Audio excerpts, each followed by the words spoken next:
Hello, this is our general government meeting, and we are here today to talk about the report that was done on compensation for our employees.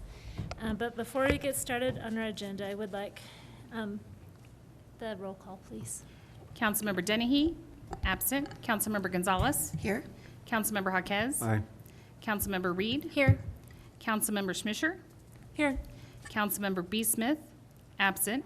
Mayor Pro Tem Hamrick, absent. Mayor Smith. Here.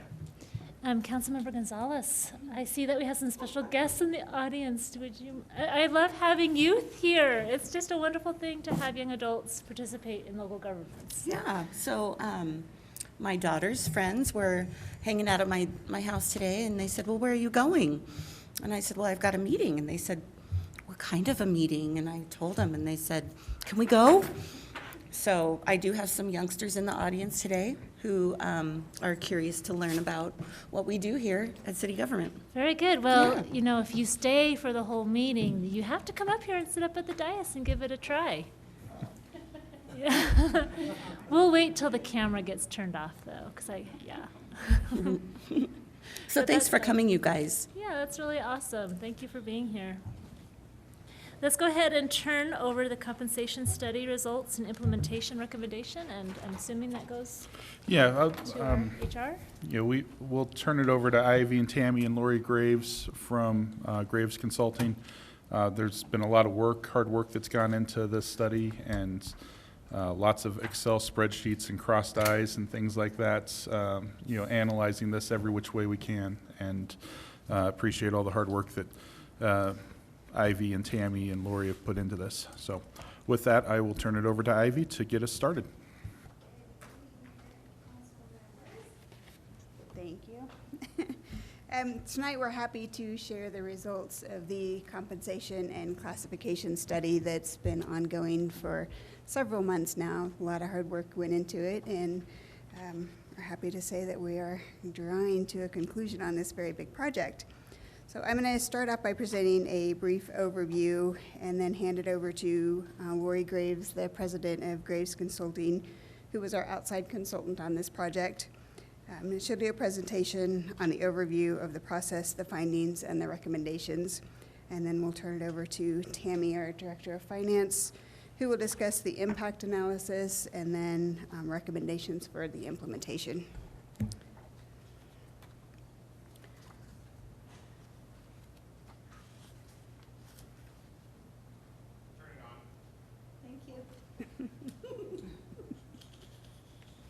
Yay.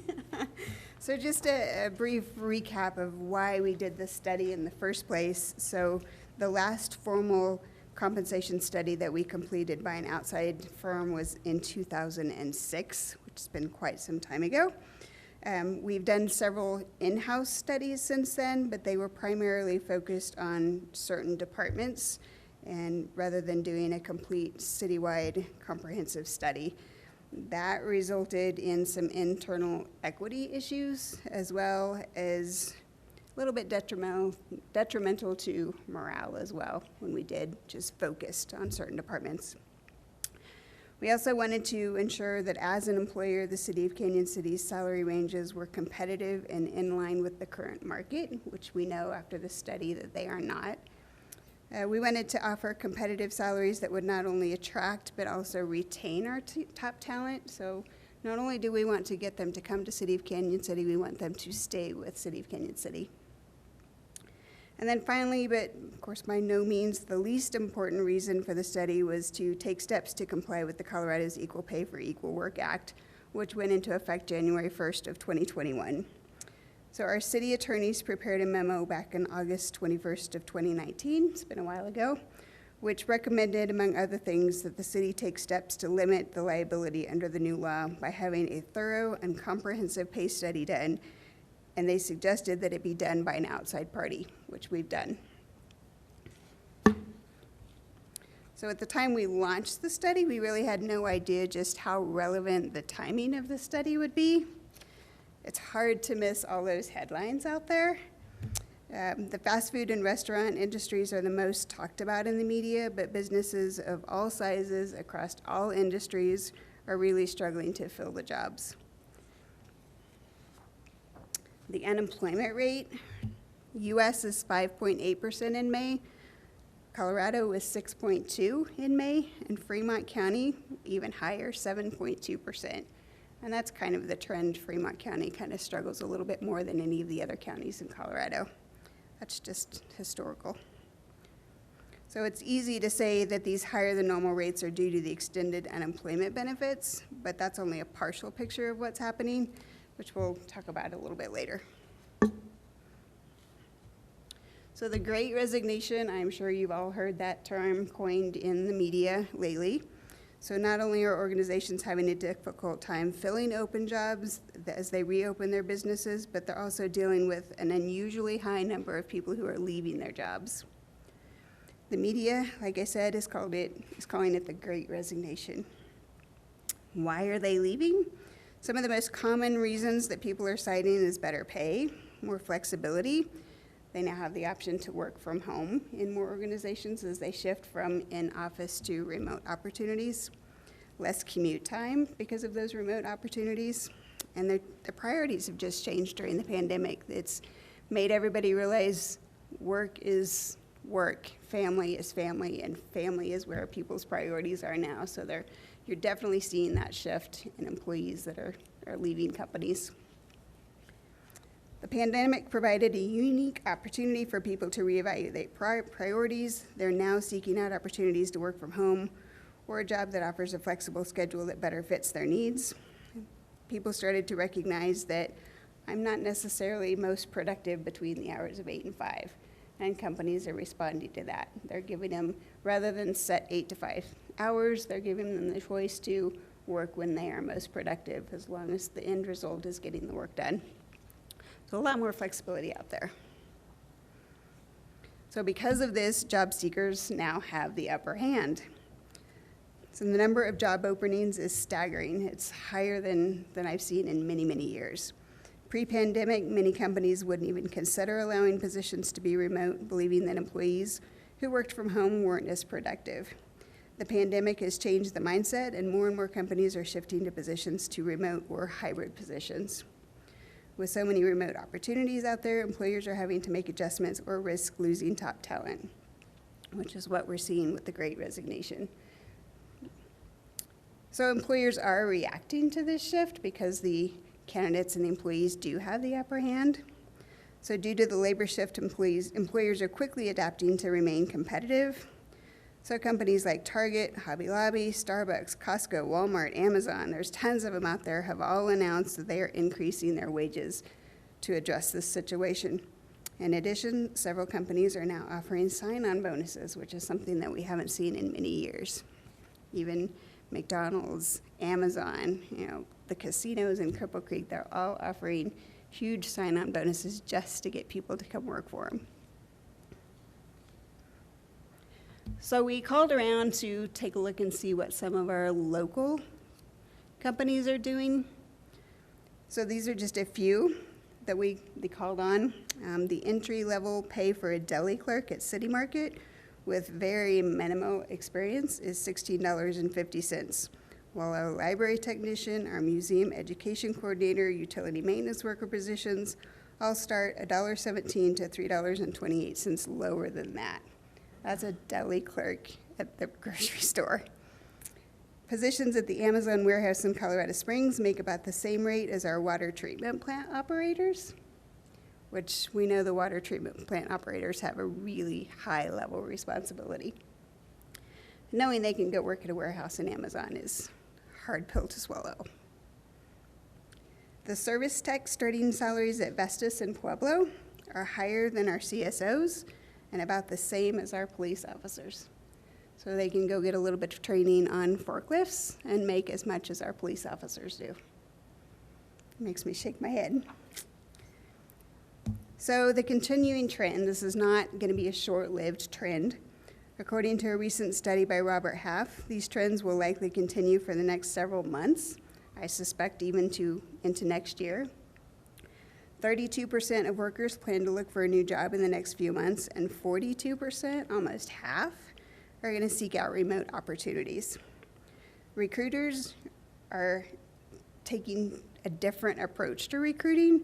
Rather than waiting for candidates to apply to open positions, they're going out and surfing LinkedIn, Monster, Indeed, looking for those passive candidates that have indicated they're semi-looking, and proactively reaching out to them and saying, hey, I have this opportunity, do you want to talk?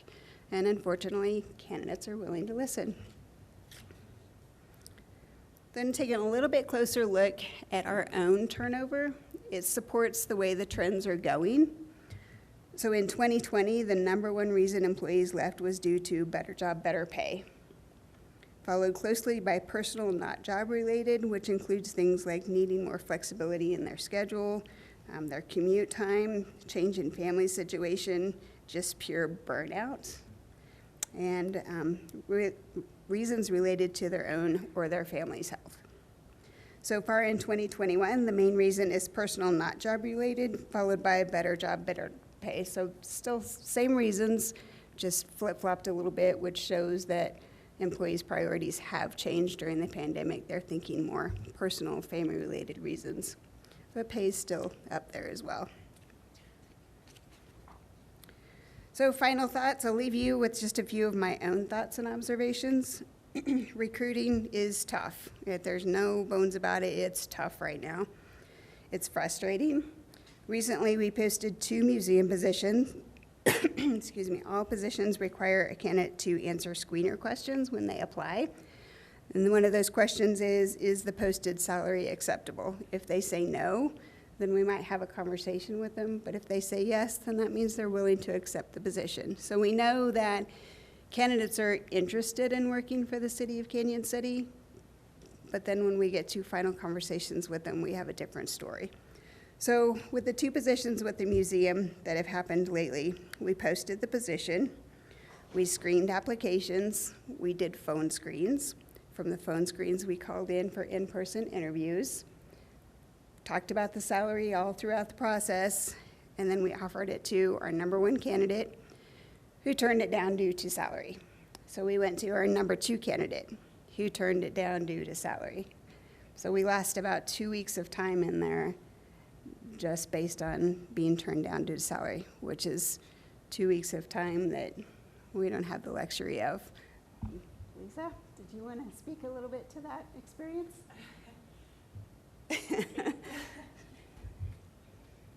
Yeah, so it was for our archives librarian position. The starting salary for that position is, $13.22. In both cases, it was the salary that was the issue, and a commute for one of them, but definitely the salary. Both candidates were qualified in terms of they had previously worked in different archival institutions, one at a university and one at a private archives. They were very interested, both of them were very interested in working here. I think it was the benefit of working with the public and a broader collection to work with. It was the salary mainly, and unfortunately. And looking at the salary that we're offering, the starting salary, the annual income overall, it's really hard to live on that. Especially if they're going to be moving down to this area. And housing rent is pretty high here anymore. Finding a place that's within that salary range, I can understand why they didn't accept it. Also, looking at the starting salary, I was making that salary, what we're offering them 20 years ago when I first started. That was the salary that I was making 20 years ago, working for a private nonprofit organization. So. Yeah. So like I said, frustrating. The one advantage that we do have is that we have a very generous benefits package. So we talk to that a lot during the recruiting process and try to showcase our wonderful benefit package, but sometimes that's just not enough. They have to be able to pay their rent, their mortgage, their car payments, their insurance, their grocery bills. And while the benefits are great, the salary's just not enough for them. So with so many employers willing to revisit their current pay and flexibility policies, retention, I'm afraid, is going to soon become a problem. Unfortunately, I have to say that I think the results of this study, a lot of people are hinging on the results, and we've been able to hang on to and retain some employees while we wait for the results of this. But I'm afraid if we don't take action, that we may lose. We may have a great resignation right here in our city. So I hope not, but that's my fear. It's the cost to replace an employee is high, as you know. We've talked about the time that's involved in it. With us being short-staffed as it is, spending 2 weeks for one position only to have it turned down twice is hard. And then starting all over again. So then you talk about lost training time, you know, the knowledge that's walking out the door. So not only are you training the new employee, but you've got the person who's training the new employee, and it's just a cycle that I would like to see stop. I guess my final thoughts is that I really think we're at a pivotal point, and I think it's time for the city to implement the new proposed pay salary, get us closer to where a market will be. I think that the city can become, again, what's known as an employer of choice. You know, we've definitely got people who are interested in working for the city. It's the pay that's, I think, really given us the issues at this point. So with that, I am going to turn it over to Lori Graves, our independent consultant, for her presentation. Thank you, Ivy. Good evening. I am going to make sure that I can share my screen here. I'm going to go through a presentation with you all as well. Let me make sure I have access to do that. Looks like it. There we go. That should be visible now. So first off, I want to say thank you all very much for letting me take up the lion's share of your council meeting this evening. I really appreciate the importance that this project clearly has with the city. We have had fabulous participation and engagement and follow-up. It's been a really well-run, internally collaborative process, which always makes for a much better end product than when people just say, here, you figure it out and tell us what to do, right? So this has been a collaborative effort that I think has gone incredibly well, and I hope that each of you will see the hard work that's gone into it. So I have about 20 slides or so here, but some of them will go quicker than others. I'm going to cover a lot of information in a relatively short period of time. And obviously with me being remote, it's a little more challenging for me to tell when you have a question or who has a question.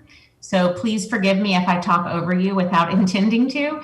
And I will do my best, at least every couple of slides, to pause so that if you do have questions, I don't miss those.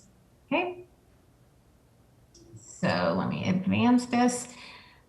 So the project we're talking about, obviously the compensation and classification study, I think as Ivy clearly mentioned, and I have to say, by the way, Ivy, that lead in was really great context. I think it's important to understand kind of the current state of affairs as you're moving into a project like this.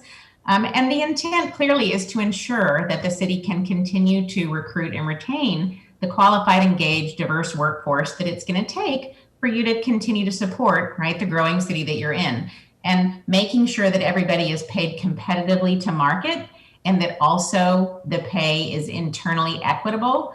As Ivy mentioned, the Colorado Equal Pay for Equal Work Act is really an important element. And in addition to that, we also want to make sure that what we provide through your pay structure is an appropriate career progression so that as you bring those employees in, as they find the job that they enter into working for the city for, that they're also able to see a career and a progressive level of positions that they can move through, right? So that people don't take a job with the city, they build a career with the city.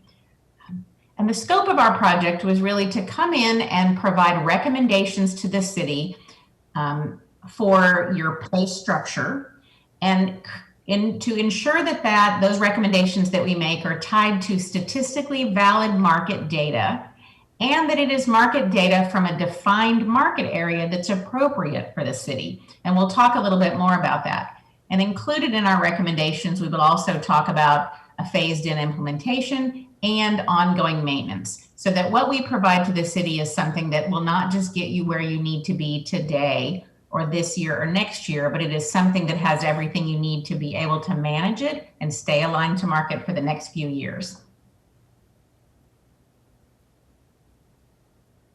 Okay, so a busy slide here. There are several things that are involved in a project like this. So I've just got kind of a brief listing of all of the deliverables, kind of what it otherwise might be called milestones, right, for this project.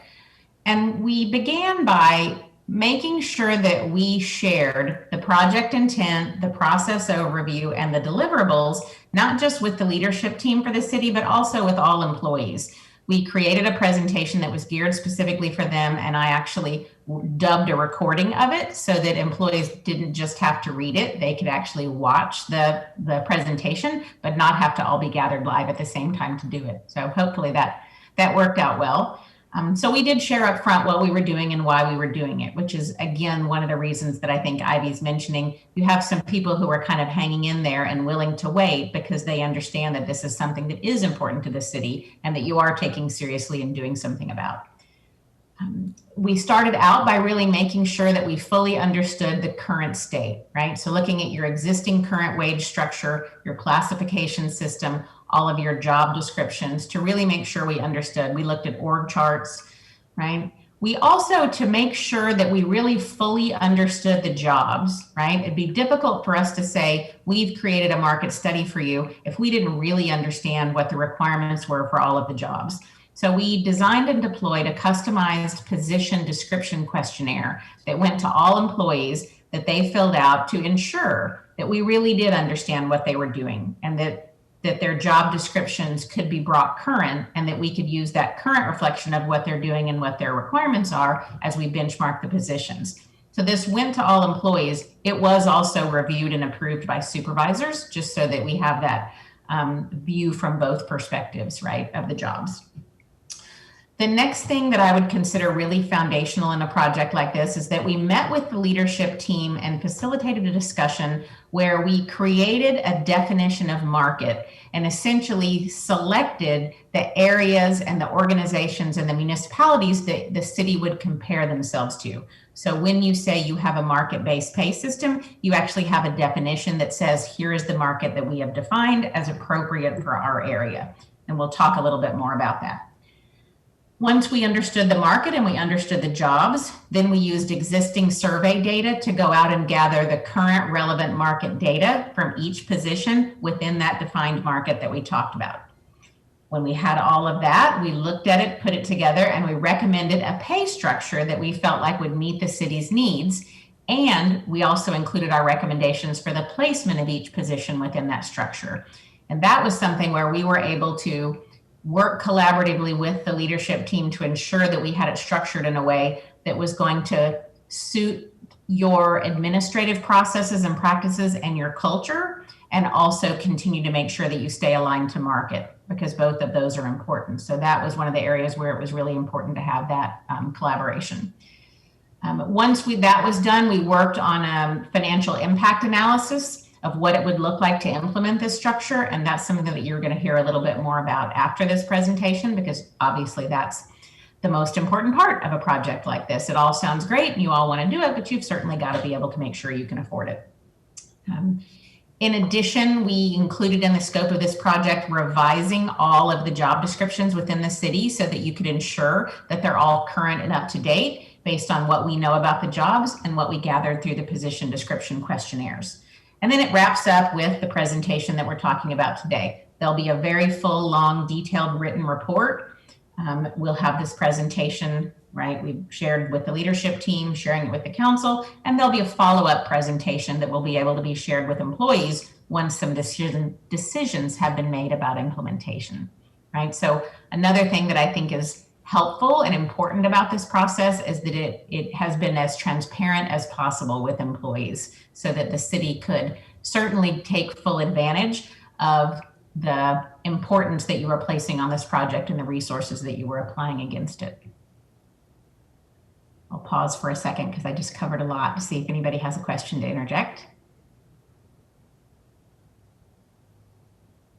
Okay, silence. I'm assuming silence means everything is perfectly clear so far. So process and methodology, again, I'm just going to kind of step through how we work through a project like this. This kind of a high level overview. Again, we talked about meeting with the leadership team up front, and it was important to us to make sure that we heard what were the specific areas of concern that are being experienced in the different departments that are related to the pay system, so that what we create is not just a big picture solution, but it's customized to the things that you're actually struggling with. Like we talked about, we worked with the team to create that definition of market, and that definition includes identifying the municipalities, the cities, the counties, and the special districts that would be included in the market for the city. And again, we would identify the areas, and then we would use data from both Employers Council and Colorado Municipal League, who both do a great job of providing statistically valid compensation information. We pulled the information specifically for the areas that we chose within your market. We also took it a step further, and we met individually with each department head to talk through every position they have in their area, so that, again, we had a lot of opportunities to make sure we fully understood.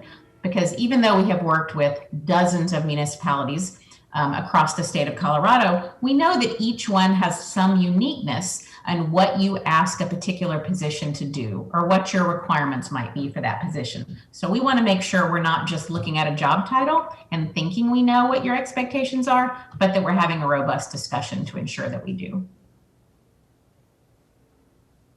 So definition of market, again, I would consider this a very foundational element. We've talked about this a couple of times. We think it's very important who the city chooses to compare themselves to.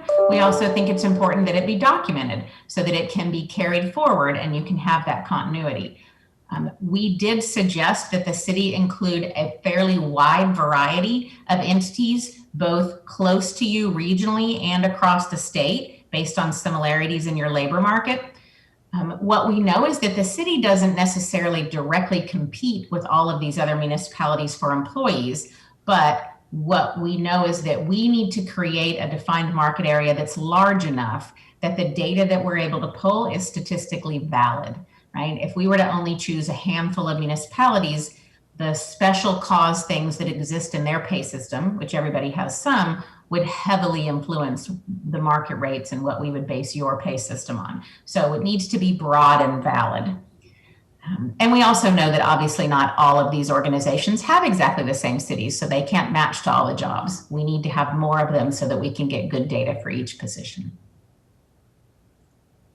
So this is an overview. This is actually copying from the document that was created that identifies the defined market for the city.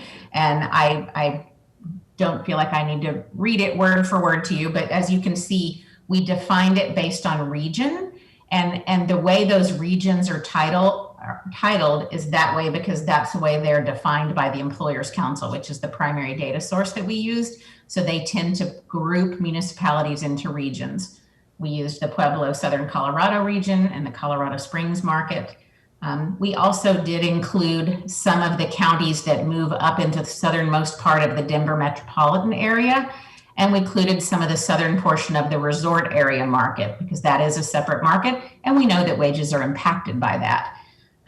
Understanding where you are located and the differences in the cost of living between some of these other areas, we did agree that we would scope cut or reduce a little bit the results that came from that larger Denver Boulder market and from the resort markets to make them more applicable for your size and location. And within Employers Council, they also gather information from the private sector. So where there are jobs that exist within the city that also exist in the private sector, that data is included as well. So it is not only comparing to municipalities, it is comparing to private sector data for those organizations, those private sector organizations that report to Employers Council. Right? And when we say municipalities, we're talking about cities, towns, counties, and special districts. So again, that's a lot of information. I'll pause for a second to see if there were questions on that before we move on.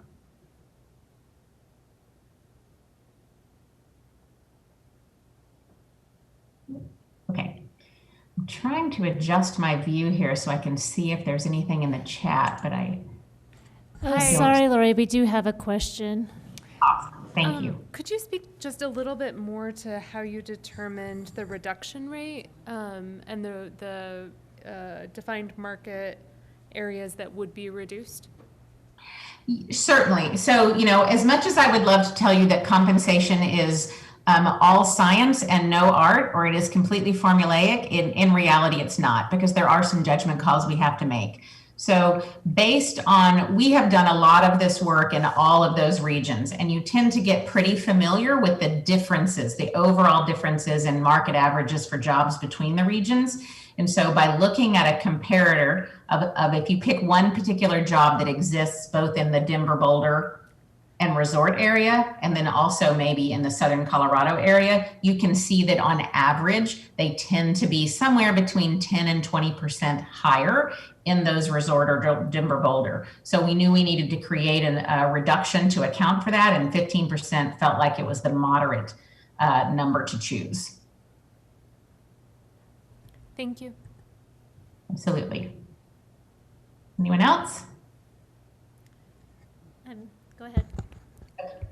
My question is, how much emphasis was placed on, when you're looking at the overall results with the pay scale, how much emphasis was placed on those areas similar to Canyon City versus those areas that don't even come close to Canyon City? Because when we look at the job market, in my opinion, I understand it's tough to make a living anywhere, okay? But when we look at the job market, I always hate to see surveys that always include places like Boulder, Denver, all those places. There's no way we could even come close to touching that. And I don't want those areas to influence what we're looking at with regards to our area. The places I would look at with regards to emphasis in our area is places like Montrose, the lower areas where they have the type of population that we have, and they have the type of job creations like we have. To me, I think there should be more emphasis placed with regards to any kind of a structure, whether it's looking for pay increases and stuff like that. Because ultimately, when it comes down to it, and I'm not saying we don't need an adjustment, but ultimately, when it comes down to it, our adjustment that we need to make, it has to be driven by what we can produce in revenue in our town to give these people any kind of a pay raise, okay? And that's the most important part to me. And so that's why I say, I tend to not like to have these big cities and surrounding areas. Even Fountain, Colorado Springs, there's no way we can compete with that, And I understand we lose a lot of people from here to those locations. And I understand why we lose them, okay? But we still have to consider overall what's going to be the impact, what can we actually realistically afford to adjust pay scales in the town of Canyon City, okay? Because when we apply for a job, I look at it this way. If it's posted, the salary is there, okay? And so when those people apply for that job, hopefully they're applying for that job and taking into consideration that salary that's posted, okay? This way, in my opinion, we avoid all that tedious time that's spent with interviews and everything else, knowing that the number one thing that they're looking at is that pay, And so that's why I'm looking at the adjustment there. So that's my concern with that. Yeah, I think you make a great point, and I think that you actually bring up a few different points that are worth addressing. And as far as the first part of your question around how were those things weighted or how were those areas considered, that's really why we made the choice that we made to include a broader area, but then to make a specific reduction to the wages in some of those areas that we know do have not only higher costs of living, but are also in areas that you could not and generally would not be competing for employees. What we didn't choose to do was limit your market to only those closer by or very similar areas, because I just don't think there would be enough data points to get really statistically valid data. So it's a bit of a balance, right, on including more, but then making the appropriate adjustments to kind of right size that information, I would say, to what you know about your labor market. The second issue you bring up is affordability, which is obviously a critical one. So there is a difference between knowing where the market rates are and being able to afford paying where those market rates are. And I think that's really what you're addressing. And what we chose in this definition of market was to create a market definition that was broad and that would be applicable to the city, even if getting fully to it might be a little bit of a stretch goal. The alternative would be to have created a market that was much lower by simply picking and choosing and kind of cherry picking the markets. And I think big picture, knowing what the market rates are and then deciding how much you can afford to implement is the better of the approaches, right? So, and I think more of what you've commented on or asked about, you're going to hear as we talk through the implementation of this project. Thank you. We have Councilmember Gonzalez now. Thank you. Hi there. I just have a question because currently we're in a market, the nation is, but housing has gotten outrageous, specifically in Canyon City, and I see that that's probably not going to be alleviated anytime soon. My question is, and I know you have several slides to keep going, and this may get answered as we go on, but I have a feeling that Canyon City is going to be growing exponentially quicker than other communities that have already grown.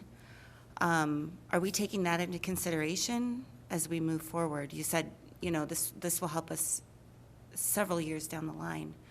Are we taking into consideration that we might be the next Salida in 2 years?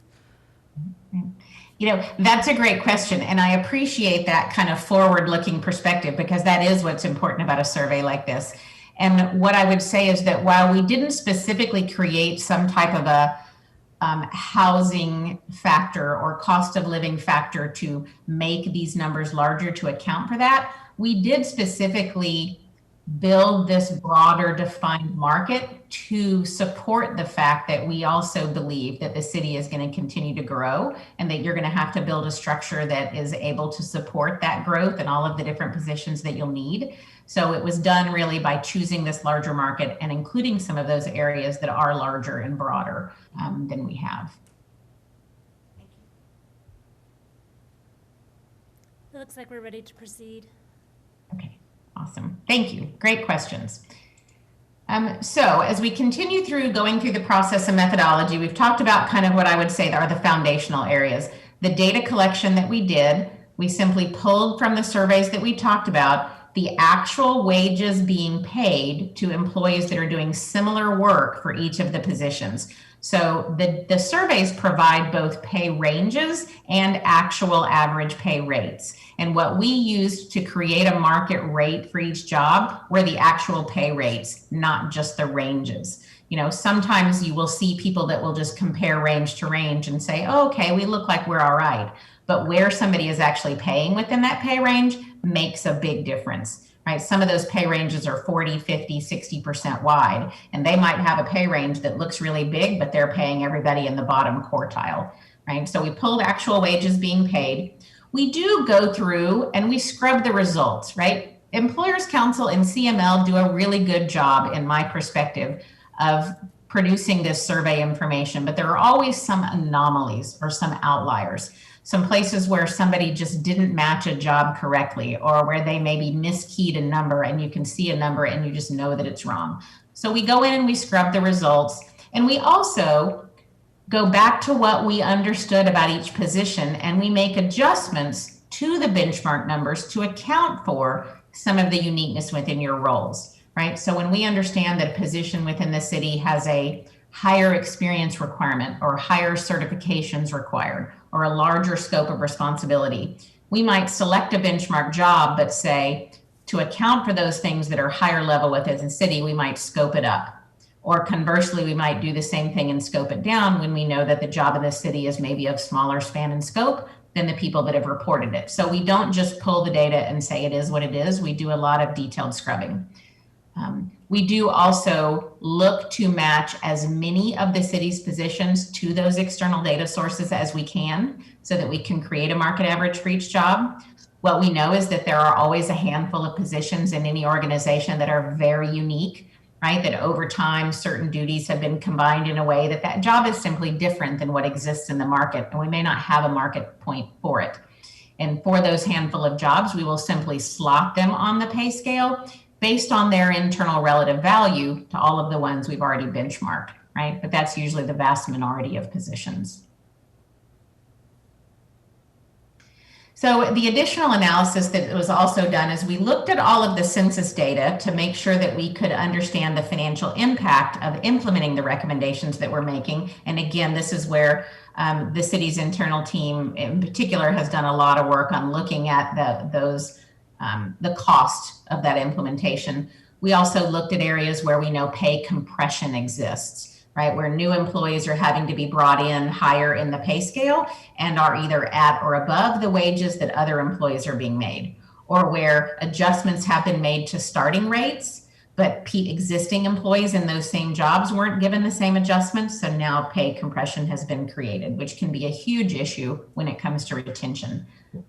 We also, again, as I mentioned, look at internal equity to make sure that positions that internally have a similar span and scope and relative value are placed similarly on the pay structure. That's an important part of your compliance with the Equal Pay for Equal Work Act. So to this point, everything we've talked about has been pay related, but we did also do a benefit plan comparison, and we have recommendations related to that. We did, as I mentioned, provide recommendations for an implementation process to include thoughts on how it could be phased in from an affordability standpoint. And then we talked about what the tools and the guidelines would be so that the city could internally go out and look at market data and continue to update your pay structure to stay current without having to go back external and pay money to bring in a consultant for many more years. So far as the pay structures, we are recommending 2 completely redesigned separate pay structures, one for what I would call general government positions, which is the vast majority of the positions that exist within the city, but a separate one specifically for sworn non-exempt police positions. Those are positions that we know tend to move differently in the market from the rest of the general government positions. So having them on a separate pay structure makes sense so that you can keep both pay structures tied to their markets, right? And in addition to creating those recommended structures, we also created our recommendations of the classification listing, which simply means which pay grade or range should each of those positions be placed in. And that's included in our final recommendations as well. So we're going to go through each of these separately. First, I have just an overview of what the general government pay structure looks like, and I'll show it visually here in a minute, but this is just kind of the overview of it. We did build this as what we would call an open range pay structure, meaning it is not a step plan. There are not predetermined steps, and this gives the city vastly more flexibility to be able to make pay adjustments as market moves and or as budgets allow. Each of the range widths are 45% wide versus the current structure that is 36% wide. And width simply refers to the distance between the minimum of the range and the maximum of the range. And we widened those ranges a little bit to ensure that you could have enough flexibility to bring employees in to different places in the pay range based on their experience, right? People that are brand new and have no external experience in a job would be towards the bottom of a range, but you might be able to hire some people who are very experienced, and it would make sense that they are either at or above midpoint. So we want ranges that are wide enough to give you that flexibility, and also to make implementation a little bit easier, because the wider you make a range, you lower the minimum and you raise the maximum. And those lower minimums make it a little bit more affordable for the city to be able to implement this new pay structure.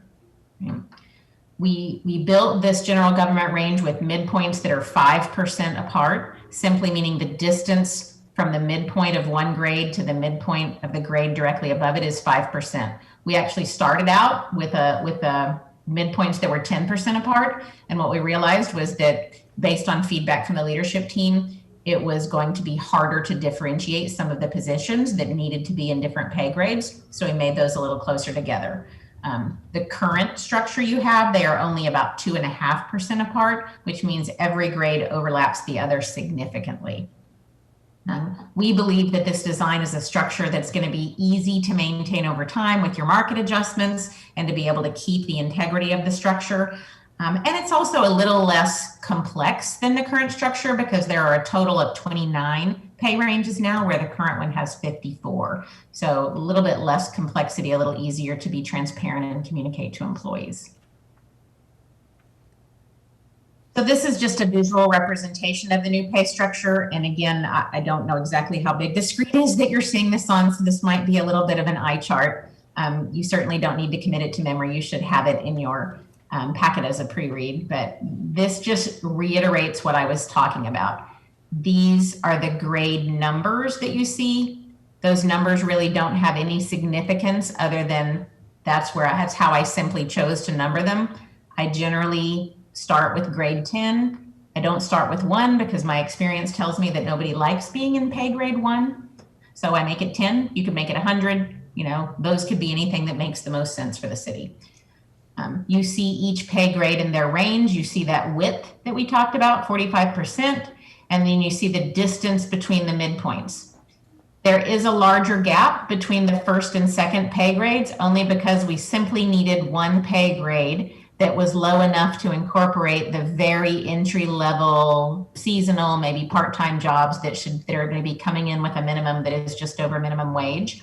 We created that, and then we built the rest of the scale up from that. So again, a lot of information. I'll pause for a minute before I move on and talk a little bit more about the impact. It looks like we're good. Good. Okay. So we talk about the high level impact of implementing this redesigned structure. And again, you'll hear a lot more detail on this as Tammy shares the information about the financial impact analysis. But just to give you a high level overview, there's a little more than 100 employees or incumbents that are below the minimum of the new ranges that are being recommended. A large percentage of those are within the police department because, as I'm sure you're probably all aware, public safety law enforcement wages have increased even higher than the rest of the market over the last several years. So they're essentially all of the sworn police positions are below minimums and several of the non-sworn positions. And we'll talk a little bit more specifically about police in a couple of slides. You don't currently have any positions that have incumbents that are above the new range maximum. So you're not going to have anybody that is topped out in this new plan. There are some positions that have changed their relative position on your listing, meaning they are either higher or lower than positions previously they might have been grouped with. And again, that's because doing a full market study for the first time in more than 10 years, maybe 15 years, the market values jobs differently, and the ones that move quicker and slower changes over time. So certain positions that used to make sense to be grouped together, market reflects different numbers now and causes those to be placed differently on your pay structure. We talked about this as well, that in addition to looking at market, we do also consider internal equity and career progression. So obviously we want to make sure that positions within the city that are progressive levels, right? Like a water treatment plant operator that's going from a D license to a C license, or whether you have, an accounting clerk 1 or a 2, that those are placed progressively on the structure as well. And what we know is that obviously, as you implement a new structure that has higher pay ranges than current, you could create pay compression as new employees are hired into your system because they could be brought in at or above what current employees are, which is a huge issue from a retention standpoint. And based on that, we recommend analyzing the impact each time a new hire offer is made, looking at the rest of the people in that position, and either adjusting the offer, which may not be possible in this market, or making what we would call equity adjustments to current incumbents to make sure that you're not creating pay compression going forward, right? That is clearly an internal decision for the city.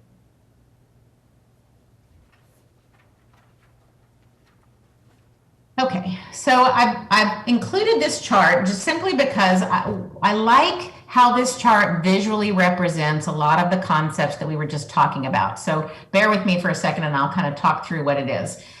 What I'm charting are 3 different pieces of data. I'm charting the midpoint of all of the pay ranges that we created in this pay structure. Those have the blue dots and they have a blue line that you really can't see very well because it is pretty much directly on top of the gray line.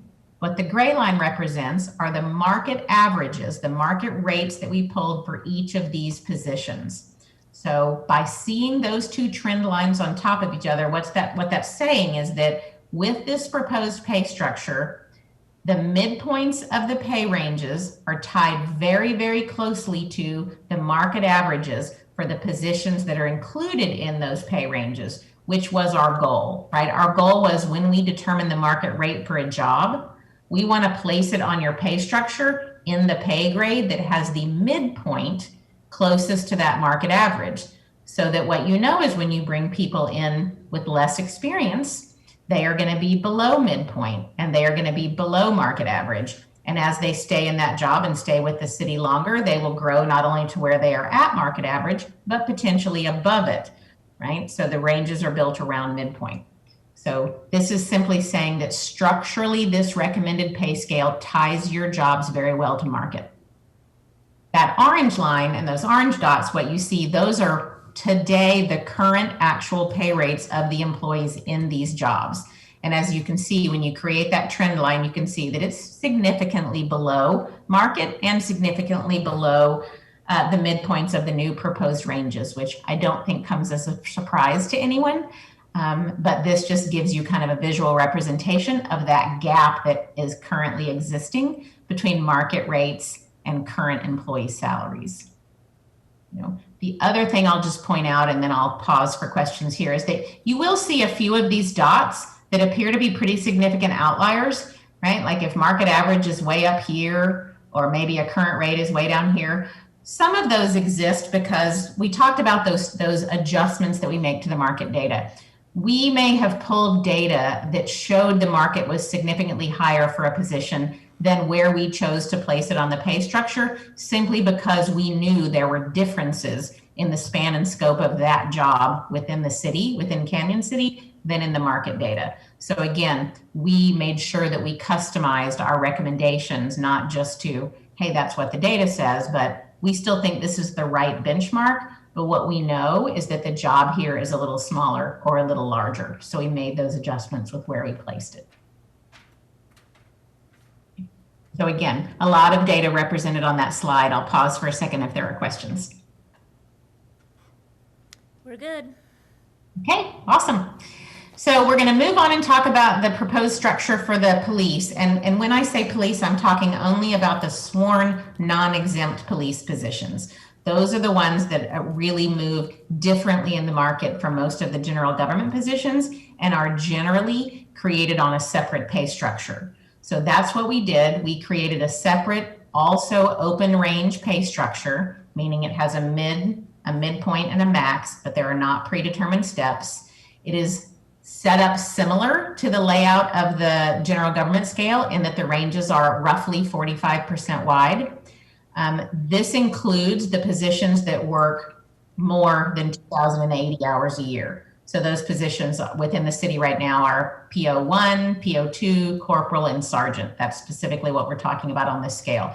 Detectives and first sergeants that are more traditional 2,080 hour a week positions are still included on the general government scale.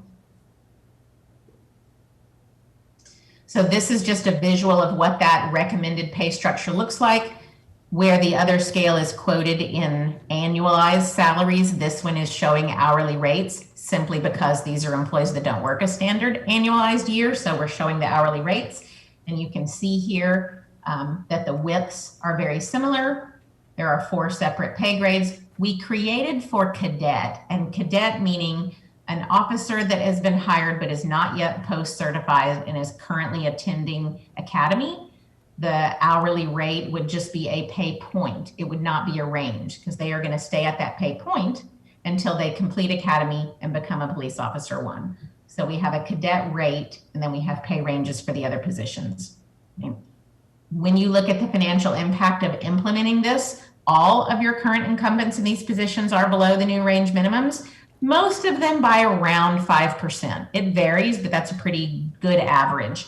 And the estimated total annual cost simply to bring the officers to the new range minimum, which is what I would call just phase 1 of an implementation, not a full implementation, is just under $70,000, right? If you move just the ones that are below and you don't move the other officers up, you are building in pay compression that is definitely going to cause retention issues.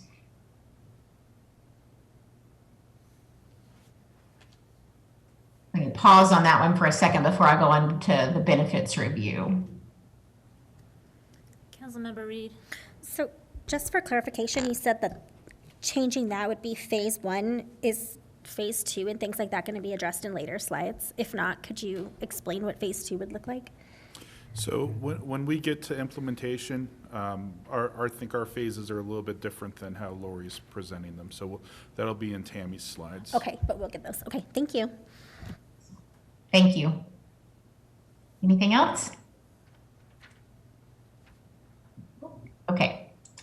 So we'll talk about, again, in order to take a view of total compensation and not just base pay, we did look at the benefit plans. And primarily what we focused on were health benefits, retirement benefits, and paid time off. And we used the data that is collected by Employers Council to represent the market data. And then we compared that to all of the benefit plans that exist within the city. And then on a benefit plan by benefit plan, we made the determination of how it compared. So you'll see that on this next slide. Across the board, your benefits are competitive to highly competitive, right? Again, keep in mind, this is a pretty high level overview. We didn't dig in and compare every term, every benefit buried within the health plan, every copay or deductible to all of the market, because that level of detail simply doesn't exist within the larger market data. So we did it at a high level. But when we talk about health plans, we're specifically talking about the cost that you charge employees for their health coverage. And you can see for both single coverage and family coverage, the city is competitive, right? The survey average shows that it costs on average about $130 a month for single coverage. And this is, by the way, a comparison to the public sector. If you were to compare any of your benefits to the private sector, you are definitely going to be highly competitive, right? Municipal governments tend to have higher benefit plans, so I am comparing you here to other municipal governments. The average cost of $130 per month, where the city has 2 different plan offerings, and so the cost range from $84 to $136.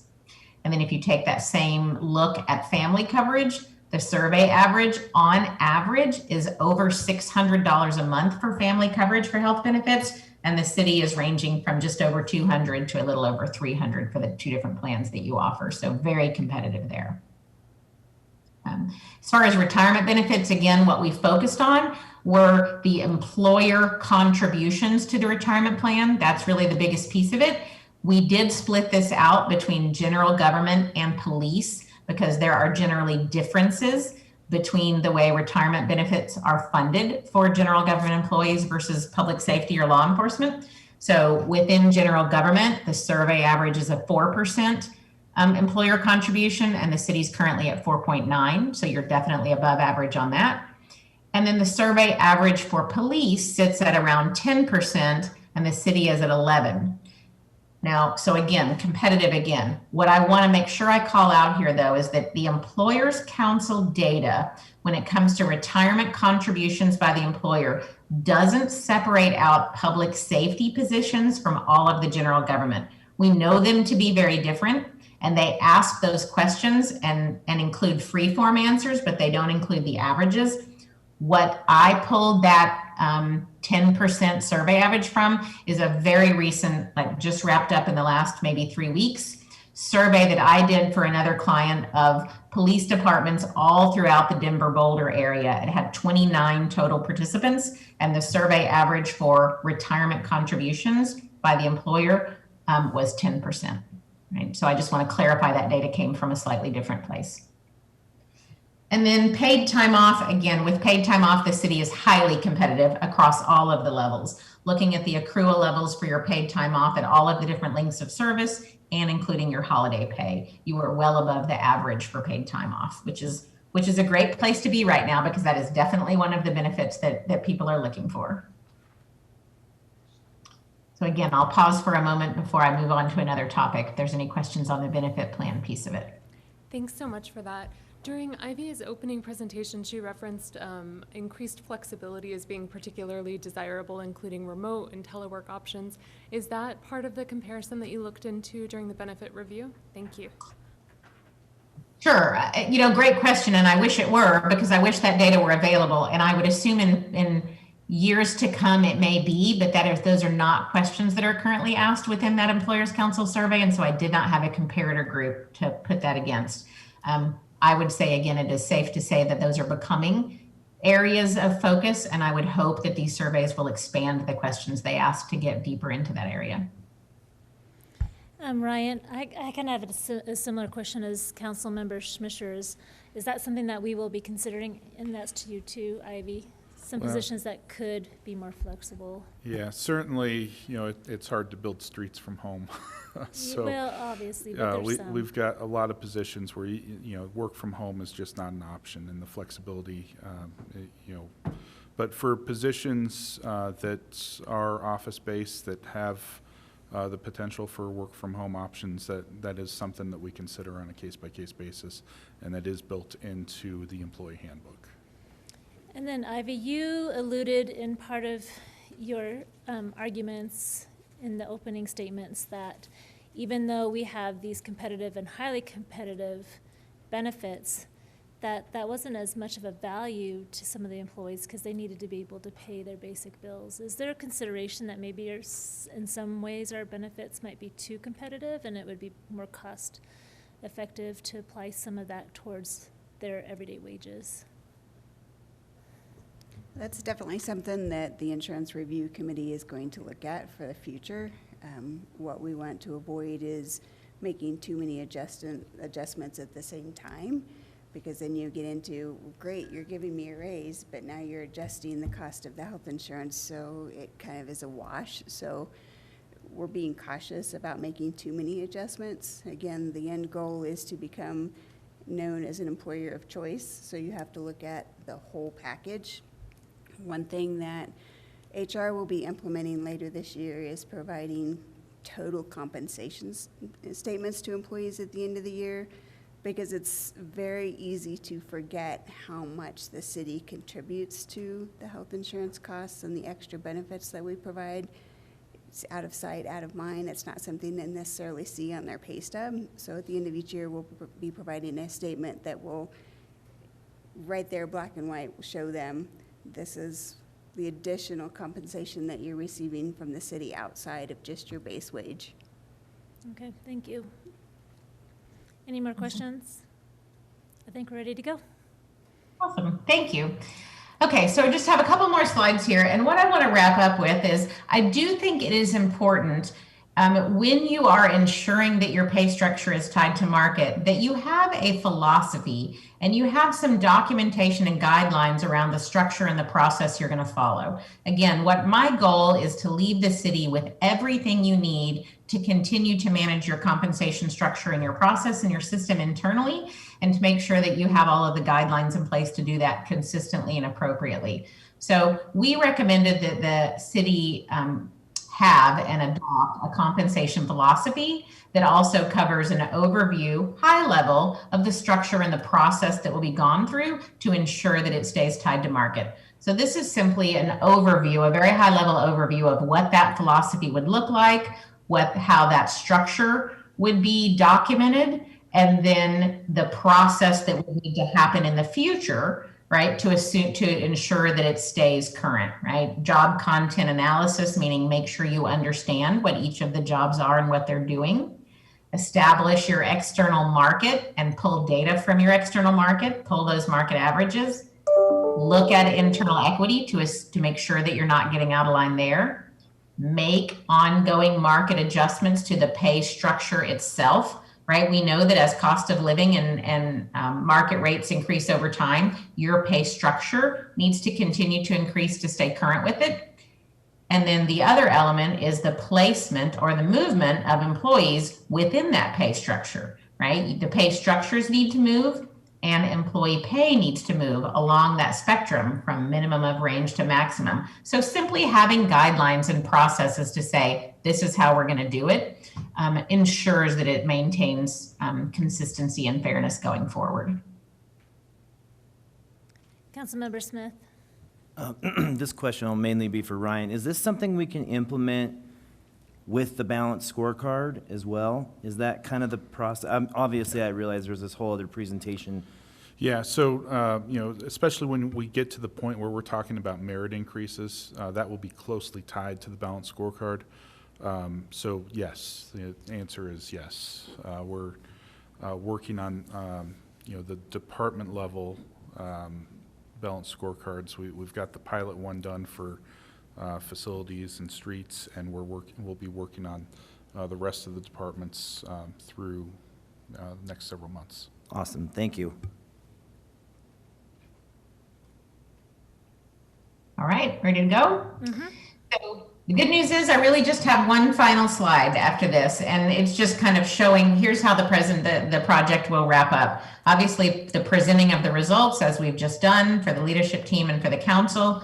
We will present a draft of our final report that has much more detail and documentation around the process, the overview, the findings, the recommendations, all of the things we have around ongoing maintenance and implementation. It will all be included in that final report. We'll finalize that report and our recommendations. And the one item that's actually not listed on this final steps that should be is that we are still in the process of finalizing the revisions to all of the job descriptions for the city that capture all of the information that we learned while going through this project. So this portion of the project will wrap up for us shortly, but we will continue to work for probably a couple of more months to make sure that we have all of the job descriptions polished and provided to the city as well. And then that will be the end of our involvement. And then that's where the city continues to work through implementation and ongoing maintenance. Ryan and Ivy, when we change those job descriptions to be more accurate, is that something that City Council has to approve, or is that done administratively? No, what we're asking for City Council to approve is the structure. As far as the job descriptions, we're trying to take care of those administratively. So are there any other questions before we turn it back to Ivy to talk about implementation? Sure. Just in terms of the standard operating procedures and the guidelines for how the process that you outlined on the compensation philosophy, structure, and process slide, all of those will be done over the next couple of months while your firm is still involved, or is that something that will be handled separately by the city? Good question. So really we laid out the process already as we went through the study, because that's really the process that we followed. And all that really remains for the city to do on that topic is simply kind of agree with and adopt this document, this very high level document that simply says, this is an overview of our philosophy and our structure and our process. So it really exists already, and it's just a matter of the city kind of gaining agreement and deciding to adopt that statement. But in terms of actually operationalizing it and ensuring that we have a consistent process in terms of how frequently the internal equity will be reviewed, how market adjustments to pay structure will be done, kind of the actual brass tacks of how do we take this high-level philosophy and actually ensure that it's implemented consistently and across the board and in all departments. Right. Great. So yes, what you'll see in the final written report is a lot of detail that I provide specifically on that. Here's how I would recommend making your future adjustments to the pay structure. Here's how I would recommend, right, looking at rates when employees are hired in. So a lot of that detail I will provide in my final report, so it will exist for the city to follow. And one of the other things I think is really important is that whenever I engage in a project like this with a client, I always include at least 2 years, really as much as you want, of follow-up where as you're working through implementation and maintenance, there are questions that are going to come up that you are going to want to work on, and I'm happy to do that with no additional cost. So I know that the hard work on these projects is implementation. It's not the piece I do. So I want to make sure that I stay involved and stay a resource to the city as you implement, and it's not something that you should have to worry about getting billed for. Great, thank you. And I'm just going to plug this. That was one of the key reasons we went with Graves Consulting, is because of that additional care afterwards and the availability. Councilmember Hawkes. Yeah, my final question is going to be, are we looking at and hopefully trying to get all this gathered up before we get into fixing our budget for the next fiscal year? Part of the reason why we're having the meeting now, so we can. I mean, but the ultimate goal is try to get it all bundled up, so whenever we do decide to have a talk about pay increases for the people and all that, it'll somehow fit into the budget. And actually, that's the next part of the presentation with Okay, Tammy. thank you. Yep. Quick question. When was the last time a pay structure study like this was done with the city? The last It was comprehensive 06? one. Yeah, Yes, the it was last one that 6. went citywide was 6. Okay. And that was I the just- last one done by an outside independent firm. I drive myself crazy by looking at social media posts that are put out there. And just for transparency's sake, I just want to say that it has been since 2006 since city staff pay has been adjusted, and that the Royal Gorge money does not necessarily always hit this. That seems to be everybody's default, is that we have all this money from the Royal Gorge and we have all this tax money, and yet there's still potholes in the road that don't have anything to do with how city staff are paid. So, yeah, so, on an annual basis, there are COLAs and there are merit increases, but the last time that, we looked at what the city pay structure was compared to outside agencies on a comprehensive standpoint. Right. Was 06. It's frustrating when you hear some of the public tell you that we have this magical safe somewhere in the city hall where we just stash all this money from the Royal Gorge and pay our staff with it, and that's just not true. And I just wanted to put that on record because it seems to be a very false pretense that's going around on social media and such. I'll add to that, Brendan Smith, that the municipal code requires that the Royal Gorge money, a percentage of it goes back to quality of life in parks. And so, that's another thing. You can't just spend it any way you want to. It was designated from the inception.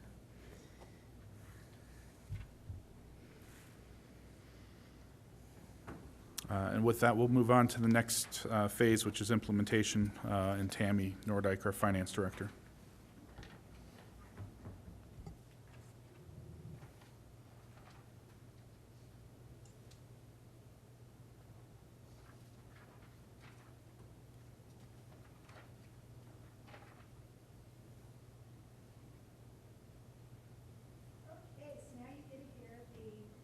Fun parts on the implementation. So our goal when we looked at the implementation was to ensure that all employees are compensated fairly and competitively. We wanted to make sure that everyone fit into the new salary structure. We needed to adjust for internal equity. We wanted to be able to adjust for education and experience. We wanted to be able to maintain the competitive structure, and then also to, and this should say, to re-implement the merit increase, because in previous years there had been merit increases. So when we were looking at our options of what to do, we were keeping all of these things in mind.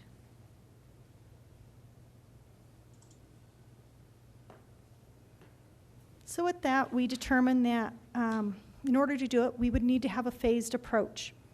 We would have to have phase one. We actually would have to implement the new salary structure. Tonight, you're going to be presented with two options. That doesn't mean that that's the only two things we looked at. We looked at some other options that are not being presented. We looked at just moving everybody into the new range and doing that as step one. And then we realized that we would be bringing in employees, new employees at the current rates that our existing employees were.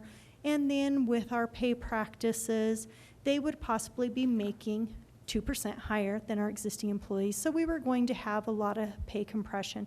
So we realized that just putting everybody to the minimum of the ranges as phase one wasn't necessarily going to be a good idea. We also said, okay, well, what if we take where the employees are currently in their range and move them that same percentage into the new range?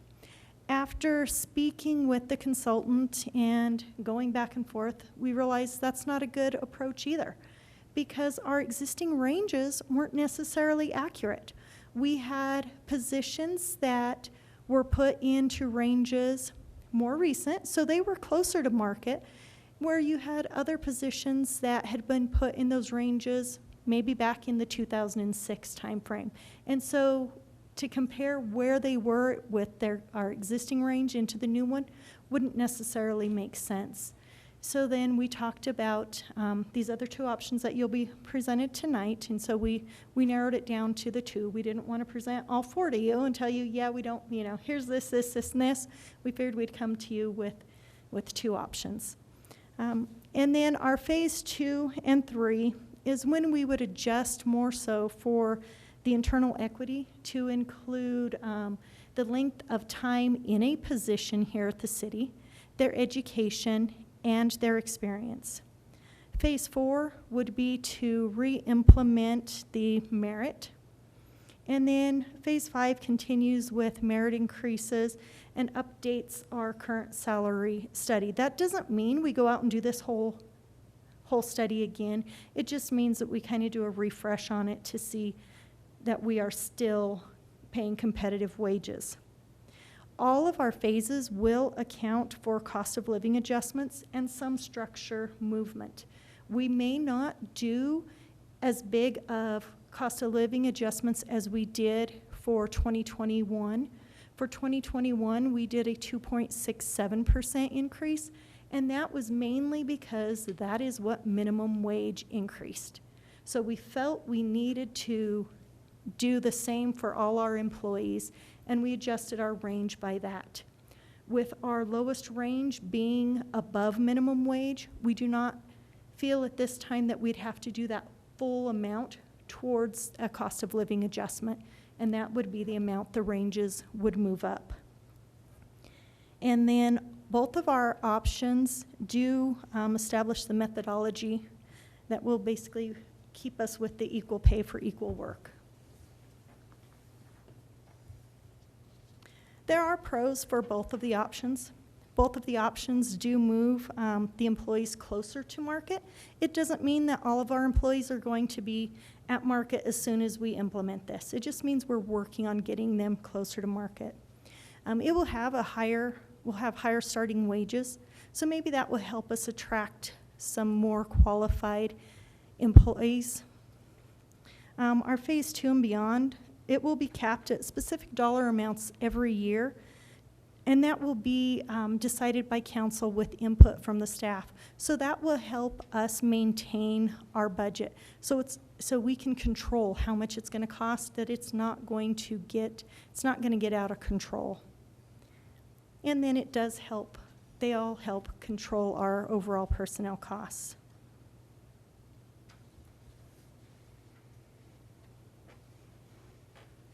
So the option 1 methodology was basically to move all employees approximately a quarter into the scale, or 11.25% above the minimum. With this, if employees were already above the midpoint, no adjustment would be made. Employees hired in 2021 who have not completed 6 months with the city, they wouldn't be addressed right now. They would make sure that they were at least at the minimum of the new range, but they would not be moved in. They would be moved in phase 2. This, we were anticipating that cost to be $1.1 million for the first year. And then in all of our phases, we capped, in both option 1 and option 2, we capped the annual impact at $500,000, just so we could try to help maintain costs.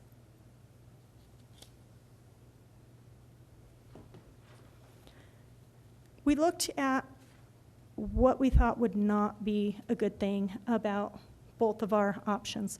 With option 1, we could see immediately it's going to create compression, because again, you have those employees that were hired in 2020 or moved into a position in 2020 that would possibly be making the same amount as employees who had been hired 2, 3, 4, 5 years or more ago that are doing the same position. They'd all be at the same rate. So we felt that would create compression. And then it would also freeze some employees for multiple years. It has the higher initial cost. And then, of course, phase 1 did not address any internal equity. And then, again, that all of the new hires would be starting at the same rate that existing employees currently are making. With option 2, we looked at each employee, and we determined the length of service within their current position. So we didn't look to see when an employee was hired at the city. We looked to see when they were promoted to that position. So if you have had an employee who has been here for 20 years but has held multiple positions, we looked at the last time they were promoted and said, okay, they've been doing this job for this many years, and that's how we adjusted for that equity. We didn't go back to say, you're a 20-year employee. We looked at it and said, you've been in this position this many years, so that's what we want to adjust your equity based by. Because the city does pay for longevity with a separate longevity pay. And we did not address any of that in this survey. That is just a separate practice that we do have. We also, with speaking to the consultant, realized that it should take employees who are performing their job about 8 years to get to midpoint. If they come in, and that's somebody coming in with meeting the very minimum expectations, the minimum experience, minimum education, it should take them about 8 years. So using that, we adjusted for the equity a certain percentage based on each year that the person was in their current position. And employees that had not completed 1 year of service yet, they weren't addressed in phase 1 to adjust them further into the range. They would just be moved to the minimum of the new range. And that's where we came up with our cost of approximately $860,000 for the first year. And that is for a first year for a full year implementation. And again, the other phases we did leave at, again, the $500,000. That's just as a figure we put in right now, just because we want to show that we're looking at setting a figure for the other phases to help control these costs. So Tammy, you have on phase 1, the year 2021. Is there money in the budget for 2021 for that much? I didn't think we set aside that much. No, we did not set aside money in the budget, and that's going to be part of the ask, is whether or not we can make a budget amendment for implementation this year. Is there enough movement within the budget to accommodate $160,000?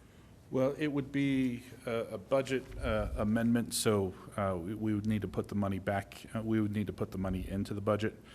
From sales tax revenues so far this year, we are currently up $717,000 over last year, so there is revenue available to cover those costs.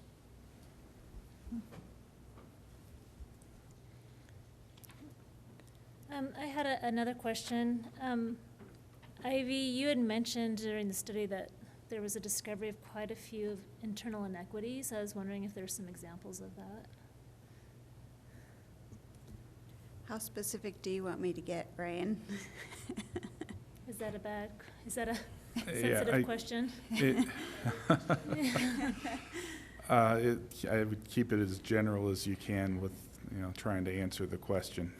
Basically, I we don't have know a that problem that helps. needs to be addressed. Yes. That's the basic premises, yes.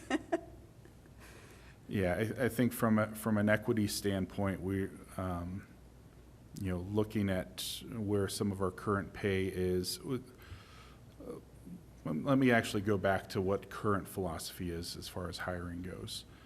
In most departments, the way hiring happens, and we've started to change this policy over time, but that's what creates some of those inequities is people get hired at the minimum, in some cases regardless of their experience outside the organization. And part of that is because if you hire them in with their experience, it creates that pay compression that we're having challenges with. That's why we have such a wide band in this new pay structure, and that's why we need to account for internal equity. So when we do bring employees in or potential employees in that have experience outside of the city, we can bring them in at a rate that is commensurate with their experience without creating that compression issue. So it's more of an experience and education Correct. issue? Yeah. What about gender? Well, we don't, there's no, it's the equal pay for equal work, so we're bringing in everybody at the same, but, we need to account for education and experience when we're bringing people in. I think the PD is a good example. When you're bringing in an officer who just graduated from the academy, it makes sense to start them at the minimum of the band. But if we had officers that were applying that had years of experience, it makes more sense to bring them in closer to market depending on what that experience is. Mm-hmm. And how short-staffed are we with PD versus general government? Where are we at? Ivy, do you have the current openings or I vacancies? Don't, Chief? I think we have 8 or 9 vacancies within the sworn department.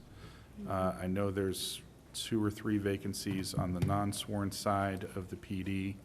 And then we have, I think 3 or 4 other general government vacancies right now. Some of which, in Lisa's case, we're having a hard time filling. Yeah, some of them have been kind of put on hold pending the outcome of this, because we don't want to start advertising at our current rates and eliminate some potential candidates that we may attract if we've got a different salary rate. Okay.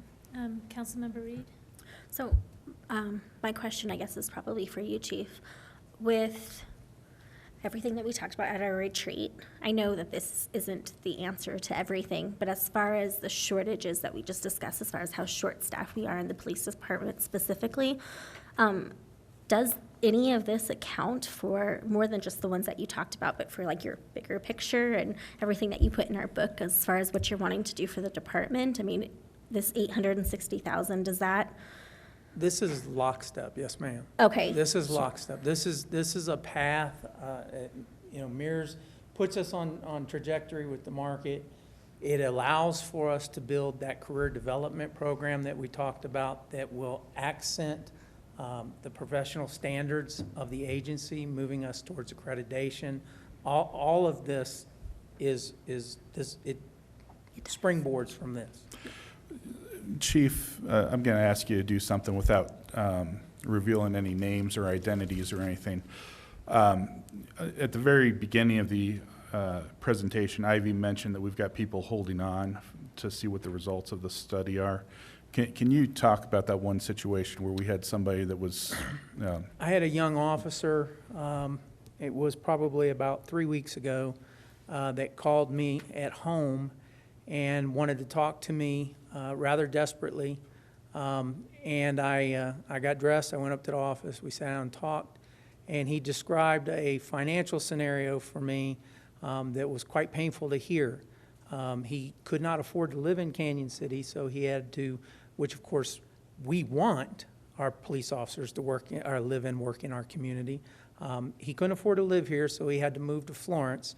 And even after moving to Florence, he was still coming up short $150 each month in his salary. So he was entertaining, strongly entertaining, a move to DOC for the better part of $1.60 an hour. I tried to explain to him, you know, that's your short game. We're on track here. I know council has told us repeatedly that, you know, we're significant and they're working hard to try and, you know, close up these pay inequities, make us more competitive to the market. And we had a long conversation about budgeting, and then we talked about the logistics and where we could position him shift-wise to make more opportunities for overtime and that type of thing. In the end, I thought I gave him quite a bit to think about. I asked him he had to make his decision by the next day. I felt confident he was going to work throughout the night and call me the next day and tell me that he was staying. It was quite the opposite. He told me that he was going to have to leave. He needed the money. I spoke with Mr. Stevens, and at that time, I believe Tammy and Ivy had some pretty good numbers from Graves, and we were able to put together a potential market point or hourly wage for him to consider, and that, when we presented it to him, made him withdraw his he offered his resignation. He withdrew his resignation, and he told me when we spoke the next day how happy he was, because when he heard my voicemail, because he was sleeping when I called him, because he worked the night before, he said tears came down his eyes because he loves this city. He wants to stay here. and I think we've got that situation over and over again. We have, you know, really good employees. We have, you know, great employees that love working for the city, but they're stuck in this financial situation. 2 council meetings ago, you had an employee of the library that came in to express their concerns about affordable housing, being able to live in the community that they're serving. And that is a common theme throughout as we continue to go through these discussions. Well, and I remember that we've lost officers to larger cities because this is kind of a step, a step to a next step, because we can't be competitive in our pay. Yeah, and that's true all across the board. We tend to Yeah. be the training grounds. Right. You know, we train people and get them their CDLs for other departments, and you know, as soon as they have the experience, that next job offer comes around, and we're starting from scratch again. And that's kind of, I think, our disadvantage. One of our major advantages of living in Canyon City is we're so central to everything around us. We have that great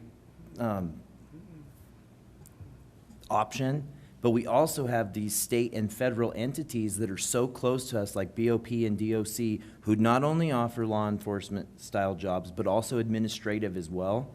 And the state and the federal government can pay a little bit more than what municipalities can. So I definitely see the disadvantages of our area as well. Councilman Hawkes? My question is going to be, whether it's Tammy or Mr. Stevens, is we're talking about, when been mentioned that one officer, whether it's an officer or just a regular employee, comes in, we're starting them at the lower end. And then we're talking about another person comes in and they have added education and experience. Now we're talking about possibly bringing them in at a higher salary. My question is going to be this, If we look at that scenario, and I don't have a problem with looking at that scenario, but my question is going to be this. Are we going to be geared for, and I'll use just an example. We have 5 people. Of the 5 people we have, 4 of them are at this lower level, just starting. 1 is at the level where we're going to say, we're going to give you a little bit more money. Are we at a position where when these 4 people get to that position, they're going to want that increase? Okay? Because they're going to say, you gave it to that individual at the beginning. I worked my tail off to get the education and all that. Now I want that. I mean, you know, are we looking at that scenario with regards to overall hiring, overall pay, and everything else like that? Because as far as I know, you know, we're never going to get rid of the fact that we'll lose people. I don't care whether we lose them to Fountain Springs or wherever the case may be. We're always going to lose folks, okay, for various reasons. You know, the reasons vary. But I'm just concerned with that structure that we're talking about. Can we maintain that with regards to giving somebody more money because when they come here, they have the education experience, and then once the other employees gain that same thing, can we handle increase in salaries with looking at that point? Sure. Before Tammy answers, I'll take a stab. Actually, as part of the balanced scorecard, you know, one of the topics that was a council priority was retaining and training employees. So as part of this process, we actually built in several career progression, both job descriptions and different tiers. So when employees do acquire those skills and that education, that they can move up and they can have that career progression, because we do want them to stay here. And I'll let Tammy answer the finance side. Okay, but you mentioned they can. I'm concerned, will we? You know, not they can. Yeah, that's why they did what they did. But will we move them up? That's my concern. Not that they can, but can we move them up? And I would say yes. That's why we're putting them through the progression. And with us going through this comp and classification study, part of it is also for us to define our pay practices and policies more clearly. And so when we are looking to adjust for internal equity or education and experience, we have some defined guidelines. So we can say that X number of years experience equals this far into the range. And so then it's not going to matter if you're male or female. It's not going to matter, you know, color. All it matters is your experience, your education compared against that job description. So going back to our... We do have another question another from question, Councilmember Reed.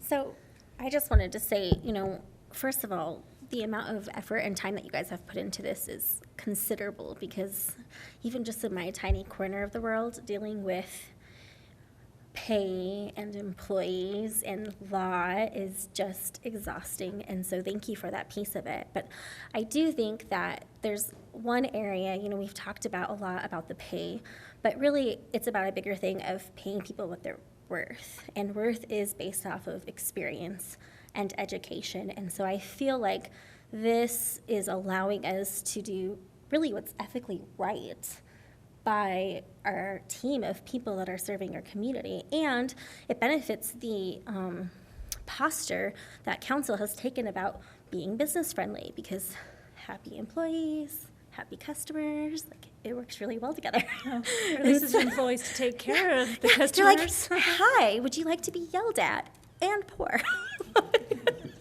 Nobody wants to feel that way. And so I just feel like, honestly, you know, I appreciate the time that you guys have put into all of this, but it seems to me like it's just a common sense doing right by people that we're at this point. And I am really excited to hear, though, that a lot of the strategies and things that Chief had talked to us about at our retreat, that this is meeting that need. Because I honestly was thinking this was going to be one piece, but then there was going to like kind of spring on like, oh, and we need 100 more employees also on page 200. So anyway, I just really appreciate that piece, but I really do think that it goes along more with just, not just with the employees, but with the posture of council and with the city and with growth and with all of the things that we're trying to do in the community, because ultimately we can't do any of this without you. And so I feel like recognizing that and acknowledging it and doing something about it helps us to be able to serve the entire community better, both those people that are coming in and that are here. So thank you for all of that. But I do think that we just need to evaluate this as more than just about employees. Because this isn't just about employees, even though we need you. This is really about the longevity and growth of our city as a whole. So Thank you. Councilmember Gonzalez. Well, Mandy said exactly what I wanted to say in her closing statement. Just that, you know, we're expecting a lot out of staff. And, you know, she said it. I don't need to repeat it, but it's just, I appreciate you guys, and I feel that moving forward on this might be, it's good. So Tammy, you're saying there are some next steps. Yeah. So I want to tell you the pros of option 2. I know they've been up on the screen, but we want to definitely let you know what those are. It is more of an individualized look at the salary and the pay, because it does look at your education and everything, and it does it by person within those positions. It has a lower initial cost. There'll be less compression, higher starting wages. We will be able to start hiring people in at a higher wage. Let's say if this would have been, if this pay scale would have been in place when we made that initial offer to the museum employee, I'm pretty sure we would have had that employee starting. Just because we know what they were asking for, and we know what it's looking like on the new scale. And so it's very important that we do that. We also feel that it's a smoother transition for new hires, because you do have those defined ways to move within the scale. So our recommendation is to implement option 2 and to implement phase 1 effective with our July 30, 2021 payroll. Yes, that is coming up. With that, it would be a half-year impact. So we're looking at approximately $430,000, and that would be actually for 6 months. The $430,000 will be slightly less because it won't be a full 6 months, because we've already had a couple pay periods in July by the time this would be done. We're anticipating that we would be able to cover those costs with some of the excess sales tax that have been collected this year. Also, we did look back at our revenue, and for general fund, our revenue, it doesn't matter how many years you look back. If you look at our 3-year average, our 5-year average, our 10-year average, or the average from 2002 to 2020, it averages a 3% increase per year in our revenue. So that's consistently increasing. When you look at our water fund, and I know that those are our user fees, that revenue for 2002 to 2020, that was about a 4% average. Their averages do fluctuate for the 10-year, 5-year, and 3-year averages. It can go anywhere from 2% to 7% increase, because water revenues do rely on Mother Nature. If Mother Nature's doing like she is now, where she's raining all the time, we're going to have less water usage in the hot months. So looking at our longer average of a 4%, I think, you know, looking at that, saying, okay, we do have a normal increase in revenues, and it's not necessarily just our water fees, because we do have, unfortunately, we have penalties and we have interest that people pay us because they don't pay the bills necessarily on time. So we have the revenue to do that. Looks like you want to say something. Oh, I was just going to say, on the flip side of the water revenues is the water expenses. So when there's more rain and Mother Nature's very favorable for the grass, we have less expenses on the water side because we're not treating as much water. So there is the flip side of that as well from a cash flow standpoint. And I did also look at what the impact would be per fund.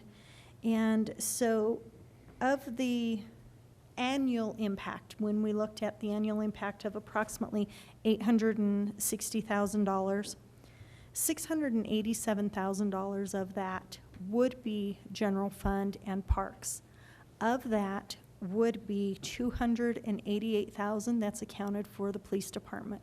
That includes all sworn officers, non-sworn, and that does move people into positions that they should be, because right now we may only have one level of a position and you do need 2 levels in certain areas. So that accounts for some of those as well. When you look at the water fund, the impact is about $164,000 a year, and then our stormwater fund is about $5,500 a year. And so we did look at all of those, and we are confident that we will be able to absorb that into our 2021 budget. And then when we're looking at our 2022 budget, we know that we'll have that increased salary cost of $860,000 plus up to another $500,000, and we will be looking at what that specific dollar amount is and come to council with that. We will make sure that we cap those figures. You said in 2022, 860,000. I thought it would have been half of. So we would like to implement in July, which would be $430,000 Right. for 2021. So that means that an annual increase would have been $860,000. So you have that added to this year's budget, which then becomes your base for the next year. It doesn't necessarily go away because you're still going to have all of those same employees. So you have that increased cost going into 2022 plus our next phase. Okay. So by 2025, it'll be a total of $2.86 million of increase in wages. And it could be, those future years could be less. It's going to depend on what our revenue sources are going to look like and what council is comfortable doing for adjusting any of our scales based on what the economy is doing, what we can put in for merit, because we're hoping that we can get fully implemented within by 2023, and then in 2024 we can start doing merit. If we can get implemented sooner, then we can have more so of the merit, and we'll again just set a pool of how much that is. Can I just ask this question for the record? I know the answer, but just for the record, in the future, there would be no reason to raise taxes in order to pay our employees. That's correct. We are looking at being able to do this with our current revenues. Thank you. And we've made steps with going towards state collected sales tax. Those steps that we've made all year have been kind of about this. Even when we decided to take on Graves Consultants, we had a suspicion that we were under market value. So we knew we were going to have to pay employees more. And I just want to, once again, echo Mandy's comments and thank all of our staff for being patient while we go through this process, and know that I don't think there's a single council person up here that doesn't want to pay anybody anymore. I think that if we had the money, we could pay more, but I like the basis that this is going, and I totally thumbs up. Well, and I think having it done by a third party really was done with great wisdom, as it's important when we're talking about people's paychecks that it was somebody outside that did the thorough analysis and said this is what needs to be done. And so there's no fingers pointed at anyone internally. How many people will benefit on July 30th with pay increases? I do not have that number with me right now. We do know that there were 105 below the minimum. So knowing that, we will have at least 105 employees that will be impacted. We will have some employees that will not see anything in July because either they are already close to market or they have not completed 6 months, or they're further into the range than we were allowing in our first phases. So I can't answer the question about number of employees, but I can answer a question about number of positions. So one of the things I looked at was our area median income for Fremont County, and looked at how the Colorado Housing and Finance Authority looks at those numbers. We currently have 120 positions that start below AMI. With the new pay structure, that changes to 94 positions that start below AMI, so we're making progress towards that area median income for, yep. At midpoint though, which is the market average, if everybody were to be at midpoint, that we would have 55 positions that would be below AMI, so that's a significant change. What is the Fremont County's median income per household? That's $51,500 per year. That's not much with the inflation that we've been seeing. That's why I say, we could be looking at Salida, how Salida grew so quickly.